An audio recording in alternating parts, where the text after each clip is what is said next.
Ebuya madoda sasengamavikithi lisehlule njalo ngoba lidla amadoda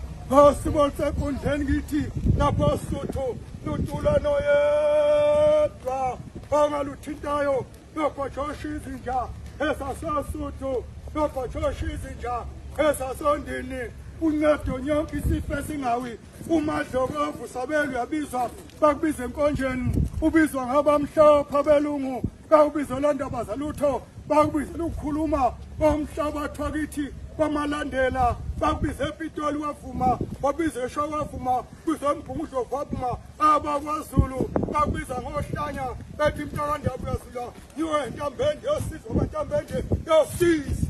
wena wezulela duma abala lapho ongenamunga lapho ongenamtholo khona umahlangana ulumlendulinde basongumantshonga benoqhilemana inzima lemnyama engabe bezingwe nobe ngonyama eqhutshwe ngumseleni benonogalaza betha yosika ihlangu emkhweyantaba bathi yekeni labo bumnyama bayo kuyesaba ifanele uyocela izulu kankosi inkulu umnqameli wabantu ukudonsa amanzi abephuma ezimbotsheni bengesomtshezi isiguqa sikandaba sifulela ngamahlamvu endonda kusuka lapha phezulu othukela nomsingo lapha kontinge